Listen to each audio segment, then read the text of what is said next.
T20 world cup 2022 में पाकिस्तान और India का मैच हो चुका है और इंडिया ने मैच जीत लिया आखिरी बॉल पर। इस मैच में किसने कितना स्कोर किया है और किसने कैसी बॉलिंग करी है, इस पर बात करते हैं। इससे पहले इस चैनल को सब्सक्राइब कर दिएगा और बेल आइकन पर भी क्लिक कर दिएगा। इंडिया ने टॉस जीत के पहले बॉलिंग करी और पाकिस्तान ने 160 रन का टारगेट दिया। पाकिस्तान की तरफ से पाकिस्तान के जो ओपनर्स थे वो चल नहीं सके। बाबर आजम पहली बॉल पे आउट हो गए, 0 रन बनाए उन्होंने। मोहम्मद रिजवान जो है वो उनको बाउंसर कराई और वो बाउंसर पे आउट हो गए, पीछे कैच चला गया था। तो ओपनर्स ने इतना अच्छा परफॉर्म नहीं किया। इतना अच्छा क्या, बाबर आजम तो 0 पे आउट हो गए और इरफान ने थोड़ी कोशिश करी लेकिन वो भी नहीं चल पाए, आउट हो गए। इसके बाद शान मसूद और इफ्तिखार अहमद, इन दोनों ने थोड़ा सा खेला, थोड़े रन से स्कोर करे और इफ्तिखार अहमद साहब इस मैच में चल गए। और इफ्तिखार अहमद साहब की ये इनिंग है, इस इनिंग की वजह से इफ्तिखार अहमद साहब अगले 3 साल के लिए सिलेक्ट हो गए टीम में, क्योंकि ये जो इनिंग है वो इनके लिए यादगार है। और पाकिस्तानियों ने भी बड़ा अप्रिशिएट किया इफ्तिखार अहमद को इस इनिंग पर। 51 रन बनाए इफ्तिखार अहमद ने और छक्के भी मेरे ख्याल में 5 या 6 छक्के उन्होंने लगाए और अच्छी बैटिंग करी। इससे पहले इफ्तिखार अहमद साहब जो है वो ऐसी बस 20 रन 25 रन यही थी उनकी इनिंग, लेकिन अब ऑस्ट्रेलिया में और वो भी T20 वर्ल्ड कप में उन्होंने ये ऐसी इनिंग खेल दी और वो भी इंडिया के अगेंस्ट। तो ये एक बड़ी बात है। और अंडर प्रेशर थे दोनों बैट्समैन, शान मसूद और इफ्तिखार अहमद, क्योंकि शुरू में ही 2 विकेट्स गिर गई थी। तो ये इनिंग ऐसी खेली इफ्तिखार अहमद ने कि अप्रिशिएट करना चाहिए।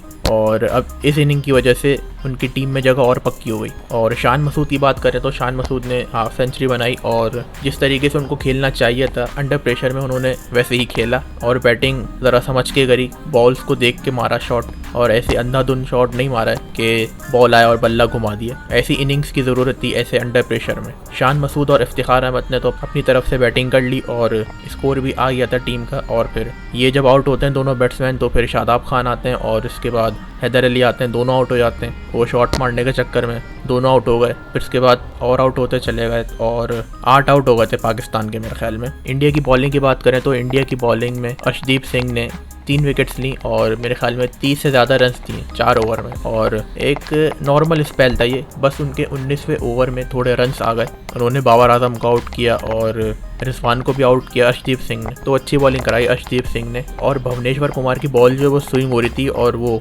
हैं ही ऐसे बॉलर, उनकी बॉल जो है थोड़ी सी स्विंग होती है। तो उन्होंने नॉर्मल बॉलिंग करी, सही करी बॉलिंग। और फिर हार्दिक पांड्या आए और अक्षर पटेल आए। इंडिया की तरफ से बॉलिंग जो है वो नॉर्मल रही है और इफ्तिखार अहमद साहब को मोहम्मद शामी ने आउट किया था। तो ओवरऑल इंडिया की बॉलिंग जो है वो नॉर्मल थी, ना ज़्यादा बुरी थी और ना ज़्यादा अच्छी थी। क्योंकि जब पाकिस्तान के शायद 5 आउट हो गए थे, 100 रन भी नहीं हुए थे पाकिस्तान के, तो उस वक्त ऐसा लग रहा था कि 130 तक ही रन बनेंगे, लेकिन फिर पाकिस्तान ने 160 का टारगेट दे दिया। तो इस हिसाब से इंडिया की जो बॉलिंग थी वो थोड़ी नॉर्मल रही है। और फिर इंडिया की बैटिंग आती है और रोहित शर्मा और KL राहुल दोनों ही जल्दी आउट हो जाते हैं। KL राहुल को नसीम शाह ने बोल्ड किया और मेरे ख्याल में शाहीन शाह अफरीदी विकेट नहीं ले पाया इस मैच में। जो इतनी हाइप बनाई हुई थी शाहीन के बारे में कि शाहीन शाह अफरीदी कमबैक करेगा, इंजरी से आ रहा है और इंडिया के अगेंस्ट अच्छी बॉलिंग करेगा, लेकिन ऐसा हुआ नहीं और शाहीन शाह अफरीदी को रन्स भी पड़े थोड़े से।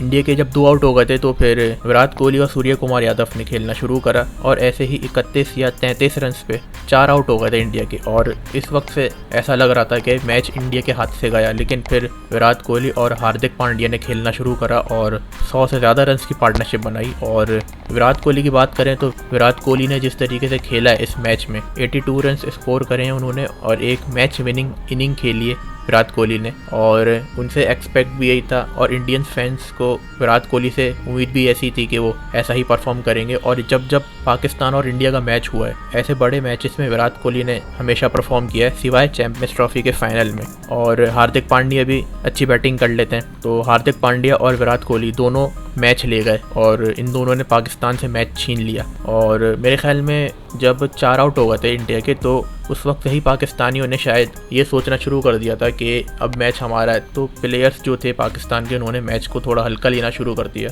और उनको ऐसा लगने लगा कि शायद अब मैच हमारे हाथ में। लेकिन ऐसा हुआ नहीं, विराट कोहली और हार्दिक पांड्या ने ऐसा होने दिया नहीं। विराट कोहली नॉट आउट रहे और विराट कोहली ने ऐसा कहा है कि ये उनकी सबसे बेहतरीन इनिंग है T20 की। और ऐसा कहा भी जा सकता है कि विराट कोहली ने T20 में ये सबसे बेहतरीन इनिंग खेली है, क्योंकि जिस वक्त पर विराट कोहली बैटिंग करने आए थे इंडिया की कंडीशन जो थी वो थोड़ी ठीक नहीं थी और 2 आउट हो चुके थे और फिर विराट कोहली ने खेलना शुरू करा और एक कहें तो बड़ा समझ के शॉट खेल रहे थे वो, और ऐसा कोई शॉट खेला नहीं विराट कोहली ने कि जिस पे लगे कि हाँ ये शॉट खेलना नहीं चाहिए था। बड़े सही तरीके से अपने आप को उन्होंने पिच पर जमाया और पूरा मैच लेके चले गए वो, और पाकिस्तान से उन्होंने मैच छीन लिया। और विराट कोहली के बारे में यही बात मशहूर है कि वो एक मैच विनिंग प्लेयर है और सबको पता ही है, सबने देखा है विराट कोहली को खेलते हुए, और इस मैच में भी उन्होंने बड़ी बेहतरीन इनिंग खेली है। एक वक्त पे ऐसा लगा था कि इंडिया अब भी ये मैच नहीं जीत सकता है। जब 19वां ओवर चल रहा था और हारिस रऊफ बॉलिंग कर रहे थे तो उस ओवर में विराट कोहली ने हारिस रऊफ को 2 छक्के भी लगाए और उस ओवर में रन्स भी आ गए थे। तो वो एक ऐसा ओवर था जिसमें मैच जो है वो बना इंडिया के लिए। और फिर आखिरी ओवर नवाज ने कराया और आखिरी ओवर में 16 रन्स चाहिए थे और पाकिस्तान से वो 16 रन्स डिफेंड नहीं हो सके आखिरी ओवर में। आखिरी ओवर में कुछ ऐसी चीज़ें हुई हैं जिस पर लोगों ने बात करी है, जैसे कि नो बॉल हो गई थी और ऐसा कहा जा रहा है कि वो नो बॉल नहीं थी क्योंकि विराट कोहली जो थे वो क्रीज से बाहर थे और आईसीसी के रूल्स के मुताबिक अगर कोई बैट्समैन क्रीज से बाहर हो तो नो बॉल नहीं होती है। ऐसा आईसीसी के रूल्स में लिखा है शायद। अगर ऐसा है तो फिर इस पे देखना चाहिए कि नो बॉल क्यों दी। और फिर इसके बाद जब फ्री हिट मिली थी तो फ्री हिट पे विराट कोहली बोल्ड हो गए थे और बोल्ड होने के बाद जब बॉल विकेट पर लगकर पीछे चली गई थी तो इंडियन बैट्समैन ने 3 रन ले लिए थे। मेरे ख्याल से अगर फ्री हिट पे कोई बोल्ड होता है तो उसके बाद बैट्समैन रन नहीं भाग सकता है। इस मैच में ऐसा हुआ कि विराट कोहली जब बोल्ड हो गए फ्री हिट पर तो उन्होंने 3 रन्स ले लिए और अंपायर ने ये 3 रन्स काउंट भी कर लिए। तो ये कुछ समझ नहीं आया। अगर तो आईसीसी के रूल्स में ऐसा लिखा है कि फ्री हिट पर अगर बोल्ड हो जाते हैं और रन्स ले लेते हैं तो वो काउंट होंगे तो ठीक है, लेकिन अगर ऐसा नहीं लिखा है आईसीसी के रूल्स में कि अगर कोई फ्री हिट पर बोल्ड होता है तो रन्स नहीं लेने तो फिर ये रन्स काउंट नहीं होने चाहिए थे। लेकिन मैच फिर इंडिया ने जीत लिया और अब क्या ही कर सकते हैं, मैच तो हो गया और इंडिया ने मैच जीत लिया और आखिरी बॉल पे इंडिया ने मैच जीता है। और एक वक्त पे लग रहा था कि पाकिस्तान के हाथ में है ये मैच, और जो विन परसेंटेज होती है उस पर भी ऐसा बताया जा रहा था कि पाकिस्तान के चांसेस जो हैं वो ज़्यादा हैं और इंडिया के कम हैं। तो शायद बैड लग रहा पाकिस्तान का और पाकिस्तान ये मैच नहीं जीत सका।